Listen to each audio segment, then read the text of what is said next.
ओम शांति। आज की तारीख है 10 अप्रैल 2022। अव्यक्त महावाक्य, अव्यक्त बाप दादा रिवाइज कोर्स की मुरली, जिसकी ओरिजिनल डेट है 19 मार्च 1990।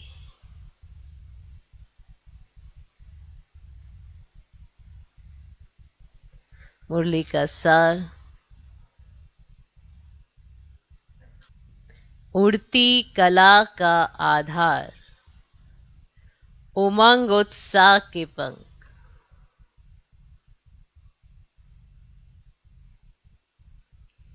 उड़ती कला का आधार, उमंग उत्साह के पंख। उमंग उत्साह है तो उड़ती कला है, उड़ती कला है तो उमंग उत्साह है। तो उमंग उत्साह के पंख, उड़ती कला का आधार। आज सर्व बच्चों के स्नेह संपन्न, मिलन भावना और संपूर्ण बनने की श्रेष्ठ कामना के शुभ उमंग उत्साह के वाइब्रेशन बाप दादा देख रहे हैं। आज सर्व बच्चों के स्नेह संपन्न, मिलन भावना और संपूर्ण बनने की श्रेष्ठ कामना के शुभ उमंग उत्साह के वाइब्रेशन बाप दादा देख रहे हैं।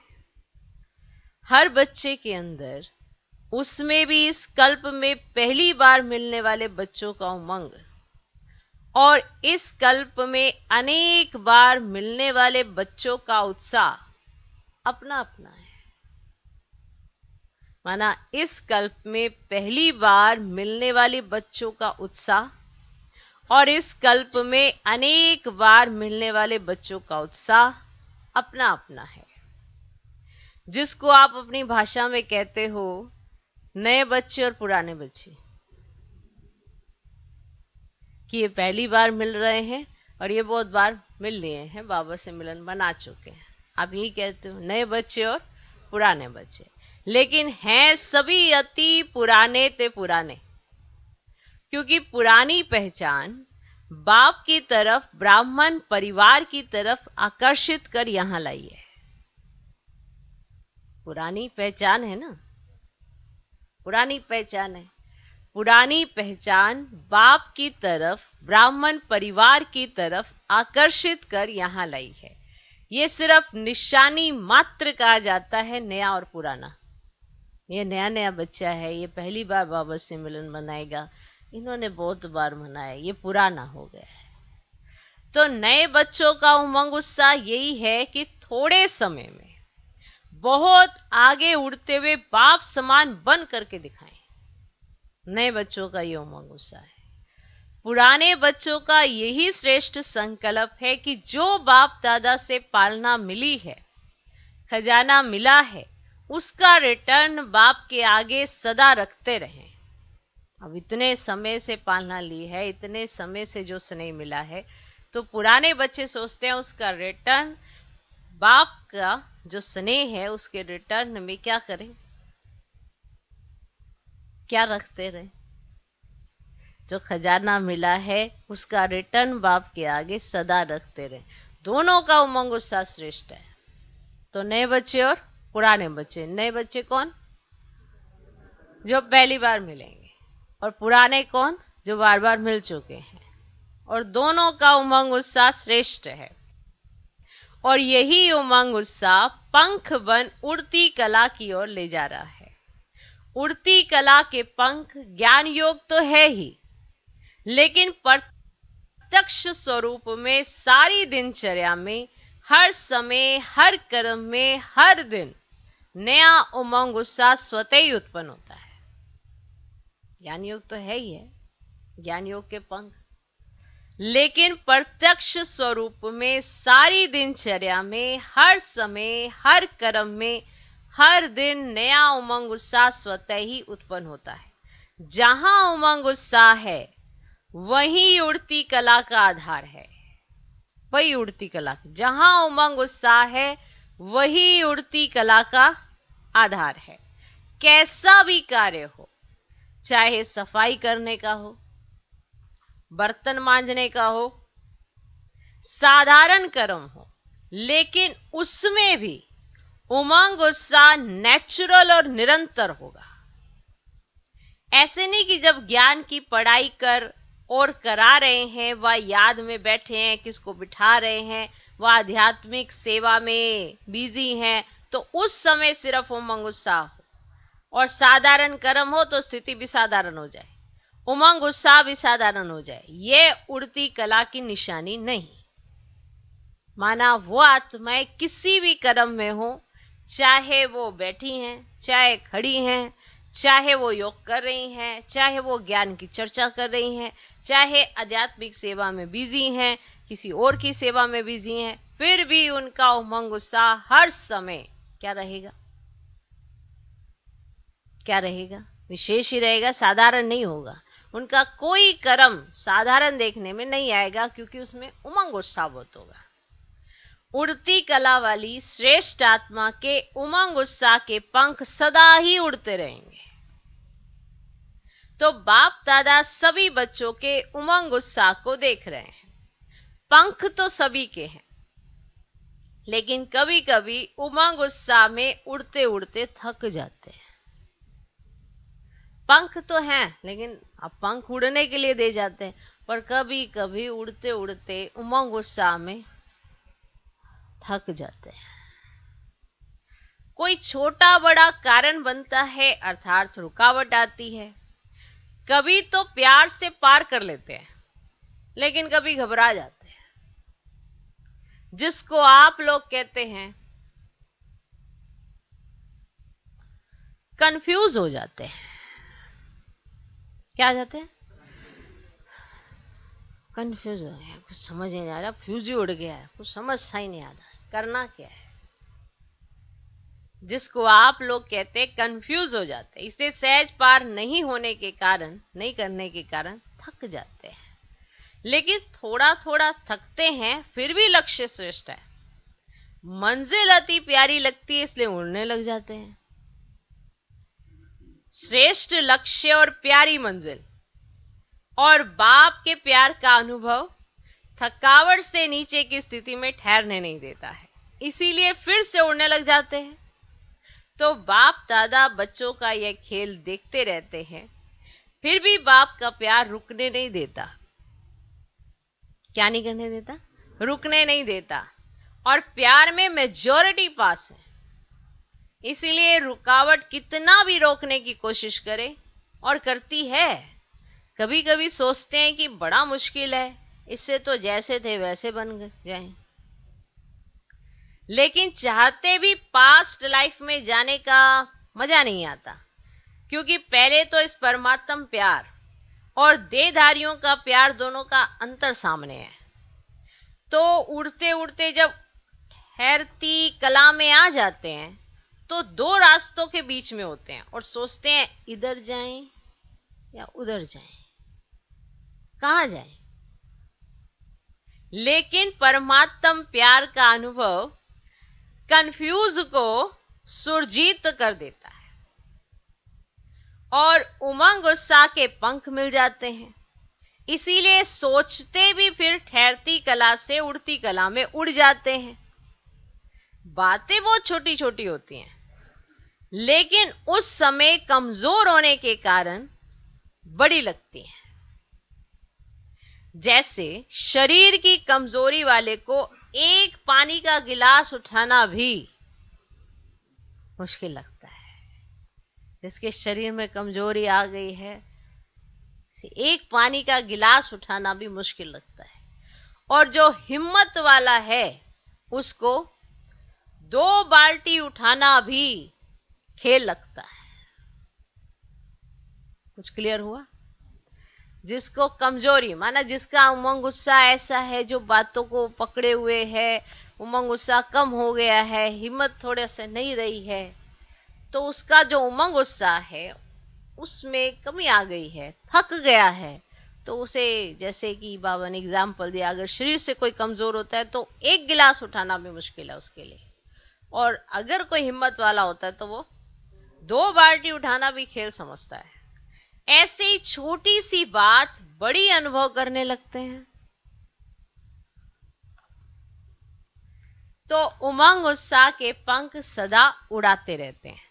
रोज अमृत वेले अपने सामने सारा दिन किस स्मृति से उमंग उत्साह में रहें, वह वैरायटी उमंग उत्साह की पॉइंट्स इमर्ज करो।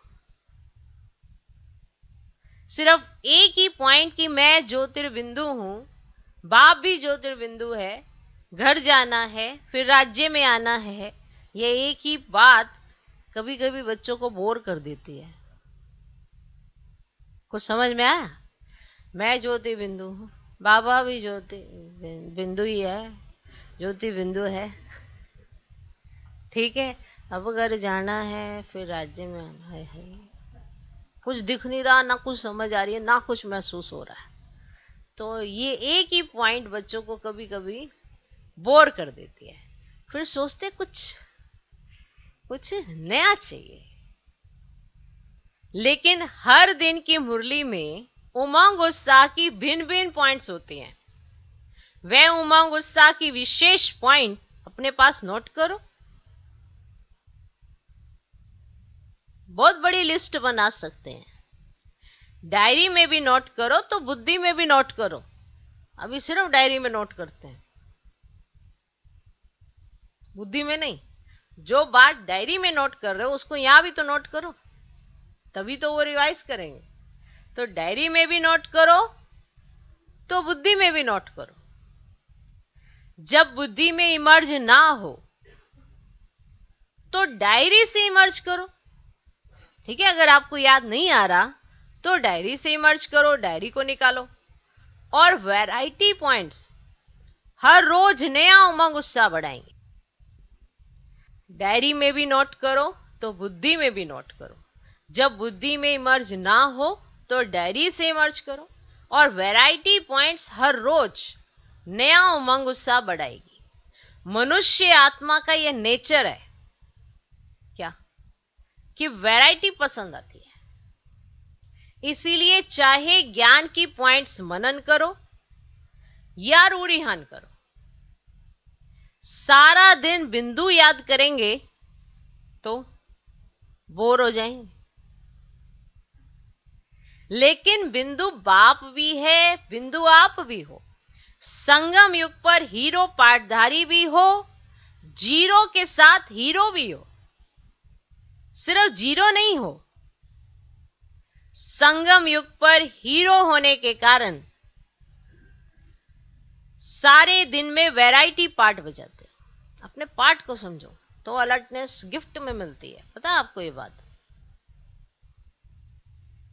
अगर किसी ने अपना किरदार समझ लिया कि मुझे मेरा कार्य करना है, तो उसमें उसको अलर्टनेस वरदान में मिलती है।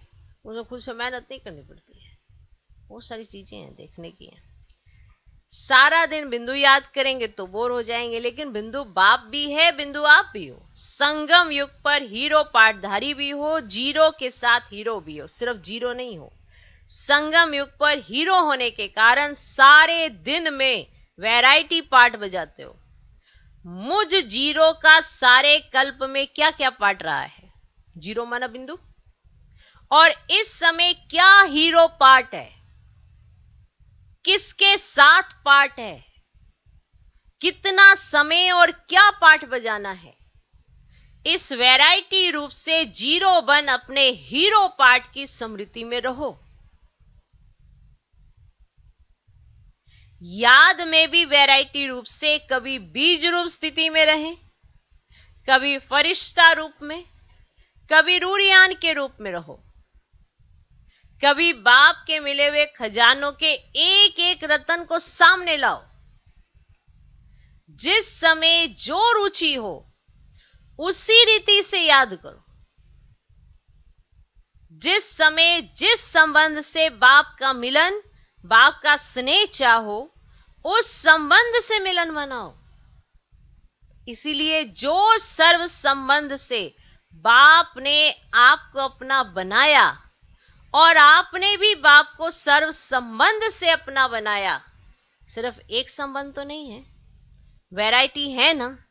लेकिन एक बात ध्यान में रखनी है कि सिवाय बाप के, सिवाय बाप की प्राप्तियों के व सिवाय बाप के खजानों के और कोई याद ना आए।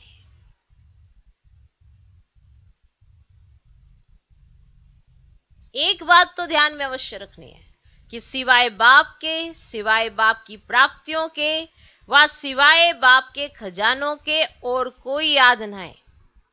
वैरायटी प्राप्ति है, वैरायटी खजाने हैं, वैरायटी संबंध हैं, वैरायटी खुशी की बातें हैं। लिख लो क्या क्या वैरायटी। फिर पूछोगे कि कैसे योग लगाएं, योग कैसे लगाएं, सब बाबा मुरली में बताते हैं। बात यह कि आपने ध्यान दिया कि नहीं दिया। वैरायटी प्राप्ति है, वैरायटी खजाने हैं, वैरायटी संबंध है, वैरायटी खुशी की बातें हैं, उमंग उत्साह की बातें हैं। उस विधि से यूज करो।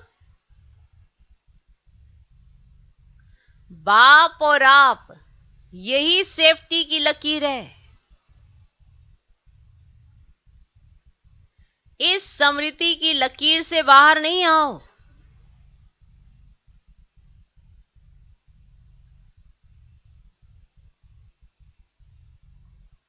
बस यह लकीर परमात्म छत्र छाया है। जब तक इस छत्र छाया की लकीर के अंदर है, तब तक कोई माया की हिम्मत नहीं।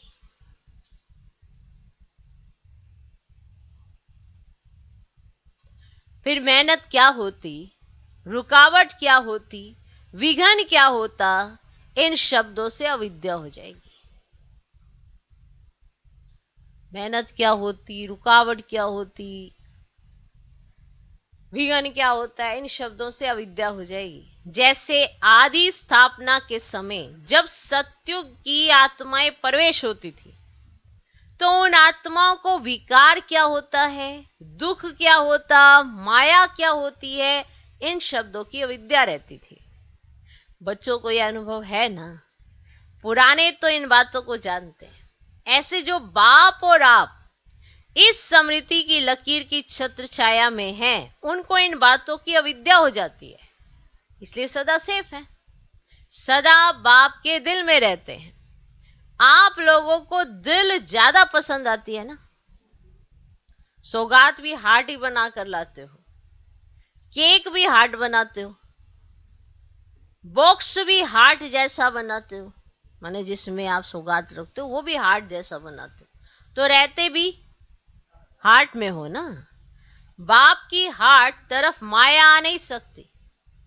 जैसे जंगल में भी रोशनी कर देते हैं तो जंगल का राजा शेर भी नहीं आ सकता है, भाग जाता है। तो बाप की हार्ट कितनी लाइट और माइट है, उसके आगे माया का कोई रूप आ नहीं सकता। तो मेहनत से सेफ हो गए ना। जन्म भी सहज हुआ, मेहनत लगी क्या जन्म लेने में। बाप का परिचय मिला, पहचाना और सेकंड में अनुभव हुआ, बाप मेरा, मैं बाप का। जन्म सहज हुआ, भटकना नहीं पड़ा। आपके देश रूपी घर में बाप ने बच्चों को निमित्त बनाकर भेजा, माना विदेश की भी बात करें तो ढूंढना व भटकना तो नहीं पड़ा। घर बैठे बाप मिला ना, माना भारत से गए ना विदेश में, तो घर बैठे बाप मिला ना। यह तो अभी प्यार से भारत में आते हो मिलने, लेकिन परिचय तो वहां ही मिला, जन्म तो वहां मिला ना। माना आप ढूंढने तो नहीं आए, यहां से भेजा गया और आपको परिचय मिल गया। तो जन्म अति सहज हुआ तो पालना भी अति सहज है। सिर्फ अनुभव करो और जाएंगे भी सहज ही। बाप के साथ साथ जाना है ना, या बीच में धर्मराजपुरी में रुकना है। तो सभी साथ चलने वाले हो ना। सभी का ये दृढ़ संकल्प है कि साथ चलेंगे, साथ हैं और साथ चलेंगे, और आगे भी ब्रह्मा बाप के साथ राज्य में व पाठ में आएंगे। पक्का संकल्प है ना? चलते चलते थक जाएंगे तो रुक जाएंगे, फिर क्या करेंगे? अब आप चलते चलते थक गए, फिर रुक गए, फिर क्या करेंगे? क्योंकि बाप तो उस समय रुकेंगे नहीं, बताओ। अब चल रहे हैं, बाबा भी चल रहे हैं, आप भी चल रहे हो, आप चलते चलते थक गए और रुक गए, रुको बाबा। अब बाबा तो रुकने वाले हैं नहीं, बाबा तो चलते रहते, बताओ फिर क्या होगा? बाप तो उस समय रुकेंगे नहीं, अभी रुक रहे हैं, अभी समय दिया है, उस समय नहीं रुकेंगे। उस समय तो सेकंड में उड़ेंगे। अभी नए नए बच्चों के लिए लेट हुआ है, लेकिन टू लेट का बोर्ड नहीं लगा है। अभी तो नई दुनिया आने के लिए नए नए बच्चों के लिए रुकी हुई है कि यह भी लास्ट सो फास्ट और फर्स्ट नंबर में पहुंच जाए। सभी साथ जाने के लिए तैयार हो ना? जो इस कल्प में पहली बार आए हैं, बाप दादा मुबारक देते हैं। छोटे छोटे बच्चों पर बड़ों का प्यार होता है, तो बाप का और बड़े भाई बहनों का आप लोगों से विशेष प्यार है। लाडले हो गए ना? नए बच्चे लाडले हैं, चाहे नए हो व पुराने हो, सभी के लिए फास्ट गति फर्स्ट आने की है। छत्र छाया में रहना, सदा दिल में रहना, यही सबसे सहज तीव्र गति है। आप छत्र छाया में रहना, सदा दिल में रहना, यही सबसे सहज तीव्र गति है। अपने आप को कभी भी बोर नहीं करो, अपने आप को कभी भी बोर नहीं करो। सदा अपने आप के लिए वैरायटी रूप से उमंग उत्साह इमर्ज करो। डबल विदेशी कभी कभी कोई कोई यह भी सोचते हैं कि हमारा कल्चर और इंडिया का कल्चर बहुत फर्क है। इंडियन कल्चर कभी पसंद आता, कभी नहीं आता, लेकिन यह तो ना इंडियन कल्चर है ना विदेश का कल्चर है, ये तो ब्राह्मण कल्चर है। ब्रह्मा कुमार, ब्रह्मा कुमारी, ये नाम तो सभी को पसंद है ना? ब्रह्मा बाप से भी बहुत प्यार है और बी के जीवन भी अति प्यारी है। कभी कभी सफेद कपड़ों के बजाय रंगीन कपड़े याद आते हैं, क्योंकि सफेद कपड़े जल्दी मैले हो जाते हैं। अब दफ्तर में जाते हो व कहां भी ऐसे स्थानों पर जाते हो, तो जो ड्रेस आप पहनते हो उसके लिए बाप दादा मना नहीं करते, लेकिन उसी वृत्ति से नहीं पहनो कि हमारा फॉरेन कल्चर है, यही मेरी पर्सनैलिटी है, इस रीति से नहीं पहनो। क्या समझा? ऑफिस में आपका कोई ड्रेस कोड है, पर अगर आप ये सोच के पहन रहे हो कि ये तो हमारा फॉरेन कल्चर है, माना ये तो ड्रेस ऐसे माना अच्छी लगती है ना, इससे तो मेरी पर्सनैलिटी ऐसे अच्छी लगती है, अगर इस वृत्ति से पहनते हो तो सही नहीं है ना? समझा कि मेरी पर्सनैलिटी ऐसी है, तो इस रीति से नहीं पहनो, सेवा भाव से भले पहनो, पर्सनैलिटी के लक्ष्य से नहीं कि मेरी पर्सनैलिटी पे यही ड्रेस सूट करती है, इस रीति से नहीं पहनो। सेवा भाव से भले पहनो, पर्सनैलिटी के लक्ष्य से नहीं। ब्राह्मण जीवन का लक्ष्य हो, सेवा अर्थ, आवश्यकता अर्थ पहनते हो तो कोई मना नहीं, लेकिन वह भी निमित्त बनी हुई आत्माओं से वेरीफाई कराओ। जो निमित्त बनी हुई आत्माएं हैं, माना दादियां हैं, दीदियां हैं, उनसे वेरीफाई कराओ कि क्या हम पहने, माना ऐसे वेरीफाई करो। ऐसे नहीं कि बाप दादा ने तो छुट्टी दे दी, फिर आप मना क्यों करते हो? कभी कभी बहुत हंसी की बातें करते हैं, जो मतलब के अक्षर होते हैं ना, वे याद रखते हैं। बाबा ने तो ऐसे कहा था, बाबा ने तो ऐसे कहा था, आप ऐसे कह रहे हो, बाबा ने तो ऐसे कहा था, आपने ऐसे कह दिया। तो कभी कभी जो मतलब की बातें होती है उसको याद रखते हैं। समझ में आया? तो जो मतलब के अक्षर होते वे याद रखते हैं, लेकिन उसके पीछे जो कायदे की बात होती है वे भूल जाते हैं। माना जो नियम सुनाया होता है कि ये पहनो, लेकिन पर्सनैलिटी का भाव नहीं आना चाहिए। भले पहनो, अब ये बात तो याद रहेगी कि पहनो, लेकिन ये बात याद नहीं रहेगी कि पर्सनैलिटी का भाव नहीं आना चाहिए, मैपन नहीं आना चाहिए। तो कायदे की बात जो होती है ना वह भूल जाते हैं। होशियारी तो बाप दादा को अच्छी लगती है, लेकिन होशियारी लिमिट में हो, अनलिमिट में ना हो। खाओ पियो पहनो खेलो, लेकिन लिमिट में। तो कौन सा कल्चर पसंद है? जो ब्रह्मा बाप का कल्चर, वह ब्रह्मा कुमार कुमारियों का कल्चर है, पसंद है ना? अब इनों में एक बात अच्छी है जो साफ बोल देते हैं। सभी एक जैसे नहीं हैं, कोई कोई ऐसे हैं जो अपनी कमजोरी वर्णन करते हैं, लेकिन विम्जिकल बन जाते हैं, बार बार वही स्मृति में लाते रहते हैं, माना उसको ही रिपीट करते रहते हैं। कमजोरी वर्णन करते ना, उसको ही रिपीट करते रहते हैं। मैं कमजोर हूं, मैं कमजोर हूं, मुझसे नहीं होगा ना, मैं बहुत कमजोर हूं। ऐसे नाजुक नहीं बनो। विशेषताओं को भूल जाएंगे और कमजोरी को ही सोचते रहेंगे, यह नहीं करना, यह नहीं करना। कमजोरी सुनाओ जरूर, लेकिन जब बाप को दे दी तो फिर किसके पास रही? फिर क्यों ये सोचते हो मैं ऐसा हूं? बाप को दे दिया ना। बाप दादा को पत्र लिख कमजोरियां दे देते हो, या पत्र लिख बाप दादा के कमरे में रख देते हो और फिर सोचते हो जवाब तो मिला नहीं, पता नहीं बाबा ने हमारी कमजोरियां ली है कि नहीं ली है। क्या सोचते हो? बाप दादा को पत्र लिखकर कमजोरियां दे देते हो, या पत्र लिख बाप दादा के कमरे में रख देते हो, फिर सोचते हो जवाब तो मिला नहीं। बाप दादा ऐसे जवाब नहीं देते। सुन लो ध्यान से, बाप दादा ऐसे जवाब नहीं देते। जो कमी आपने दे दी तो बाप दादा उसी जगह पर आपको शक्ति, ध्यान देना, उसी जगह पर आपको शक्ति, खुशी, उमंग, उत्साह भर देता है। आपने अपनी कमजोरी दी, बाप दादा आपके अंदर शक्ति भरेगा, आप में खुशी आएगी, उमंग उत्साह भर देता है। तो जो बाप दादा देता है वह लेते नहीं हो, फिर सोचते हो कि जवाब तो मिला नहीं। जो बाप देता है उसको लेने का प्रयत्न करो, जवाब का इंतजार नहीं करो, शक्ति खुशी लेते जाओ, फिर देखो कितना अच्छा उमंग उत्साह रहता है।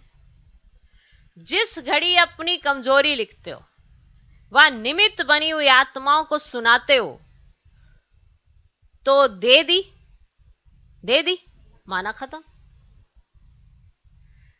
अभी मिल क्या रहा है वह सोचो, क्या मिल रहा है वह सोचो। बाप दादा के पास एक एक के कितने पत्र आते, बाप दादा उत्तर नहीं देता, लेकिन जो आवश्यकता है, जो कमी है, उसको भरने का रिटर्न देता है। बाकी याद प्यार तो रोज देते ही हैं। कोई दिन ऐसा है जो याद प्यार ना मिला हो? बाप दादा सभी को रोज 2-3 पेज का पत्र लिखते हैं, रोज। इतना बड़ा पत्र तो रोज कोई भी किसको नहीं लिखता। कितना भी आपका प्यारा हो, कोई ने इतना बड़ा पत्र लिखा? बताओ, लिखा आपके लिए कभी भी? कितना भी आपका प्यारा क्यों ना, तो कोई ने इतना बड़ा पत्र लिखा? मुरली पत्र है ना, आपकी बातों का रिस्पॉन्ड होता है ना, होता है ना। तो इतना बड़ा पत्र लिखते भी, बोलते भी, जो आप विशेष पत्र लिखते हो तो उसका विशेष रिटर्न भी करते हैं। क्योंकि लाडले सिकिलदे हो। बाप दादा रिटर्न में शक्ति और खुशी एक्स्ट्रा देते हैं। सिर्फ बुद्धि को सदा केयरफुल और क्लियर रखो। पहले भी सुनाया था, वह बात अपनी बुद्धि से निकाल दो। वो बातें भी रखी हुई होती हैं तो बुद्धि क्लियर नहीं होती, इसीलिए बाप जो रिटर्न देता वह मिक्स हो जाता। कभी मिस कर देते हो और कभी मिक्स कर देते हो। कभी तो आप मिक्सिंग कर देते हो और कभी आप उसे मिस कर देते हो जो बाबा सुनाता है। तो कभी कभी कोई बच्चे क्या करते हैं, आज हालचाल सुनाते हैं ना, आज हालचाल सुना रहे हैं, करते क्या है। कभी कभी कोई बच्चे क्या करते हैं, आज हालचाल सुनाते हैं, कई सोचते हैं सेवा तो कर रहे हैं, लेकिन बाप का तो वायदा है कि मैं सदा मददगार हूं। इस सेवा में तो मदद नहीं की, सफलता कम निकली। बाप दादा ने क्यों नहीं मदद की? बाप दादा ने क्यों नहीं मदद की? फिर सोचते शायद मैं योग्य नहीं हूं, मैं सेवा कर नहीं सकती हूं, कमजोर हूं मैं। व्यर्थ सोचते हैं। लेकिन अगर कोई बच्चा सेवा की मदद के लिए बाप के आगे संकल्प करते भी हैं, ध्यान से सुनना, तो खुली दिल से करो। लेकिन इसका रिटर्न बाप दादा सेवा के समय विशेष मदद देते हैं। सिर्फ एक विधि अपनाओ, कैसी भी मुश्किल सेवा हो, लेकिन बाप को सेवा भी बुद्धि से अर्पण कर दो। कैसी भी मुश्किल सेवा हो, लेकिन सेवा भी बाप को बुद्धि से अर्पण कर दो। मैंने किया, सफलता नहीं हुई, मैं कहां से आया? बाप करण करावन हार की जिम्मेवारी भूल करके अपने ऊपर क्यों उठाई? यह रोंग हो जाता है। बाप की सेवा है, बाप अवश्य करेगा। बाप को आगे रखो, अपने को आगे नहीं रखो। मैंने ये किया, ये मैं शब्द सफलता को दूर करता है। समझा? समझा? अच्छा, चारों ओर के सदा उमंग उत्साह में उड़ने वाले तीव्र पुरुषार्थी आत्माओं को, सदा बाप की दिल में रहने वाली विशेष मनियों को, सदा बाप और आप, तो चारों ओर के सदा उमंग उत्साह में उड़ने वाले तीव्र पुरुषार्थी आत्माओं को, सदा बाप की दिल में रहने वाली विशेष मनियों को, सदा बाप और आप इस स्मृति की छत्र छाया में रहने वाले सदा ठहरती कला, गिरती कला से पार उड़ती कला में आगे बढ़ने वाले, सदा अपने को वैरायटी पॉइंट से खुशी और नशे में आगे बढ़ाने वाली श्रेष्ठ आत्माओं को बाप दादा का याद, प्यार और नमस्ते। हम रूहानी बच्चों की भी रूहानी बाप दादा को नमस्ते, नमस्ते, नमस्ते। Good morning, good morning. आज का वरदान, ब्राह्मण जीवन में अलौकिक मौजों का अनुभव करने वाले, कर्मों की गुह्य गति के ज्ञाता भव। ब्राह्मण जीवन में अलौकिक मौजों का, अलौकिक मौजों का माना मौज, अलौकिक मौजों का अनुभव करने वाले, कर्मों की गुह्य गति के ज्ञाता भव।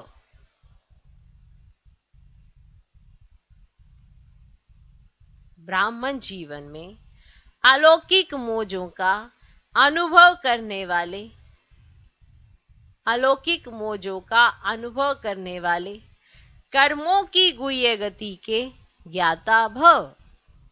जिसने ब्राह्मण जीवन में अलौकिक मौजों का अनुभव कर लिया और वो कर्मों की गुह्य गति का ज्ञाता बनता है। कैसे? ये सुनो।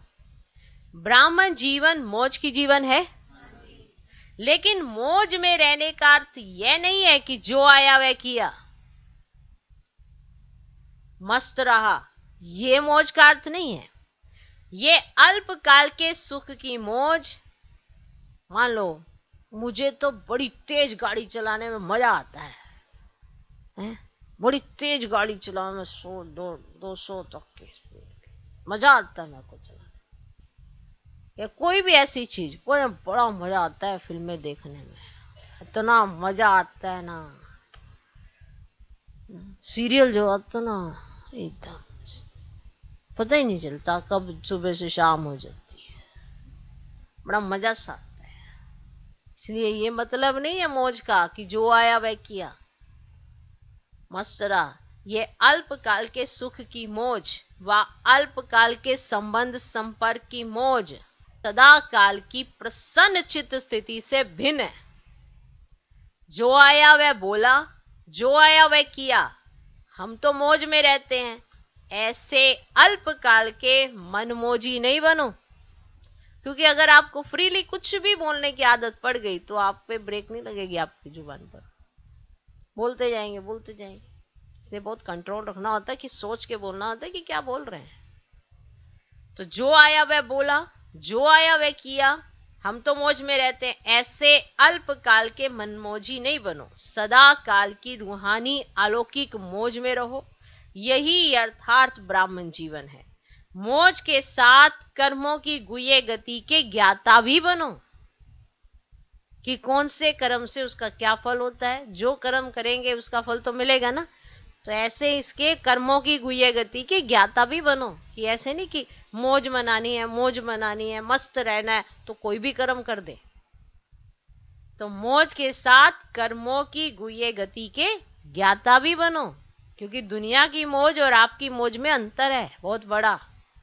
दुनिया तो कैसी मौज मनाती है और उसको समझती है यही मौज का जीवन है, ये जीवन में मौज नहीं की तो क्या किया, फिर वो ऐसे समझती है।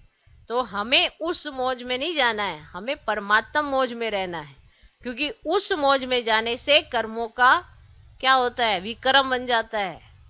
इसके ज्ञाता भी बनो कि कौन से कर्म से क्या हो जाएगा।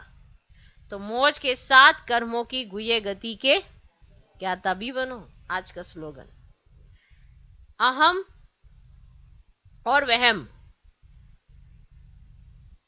अहम अहम और वहम में आने के बजाय सर्व पर रहम करो। अहम और वहम, वहम बहुत होते हैं। अहम माना मैंपन और वहम माना अनुमान में आने के बजाय सर्व पर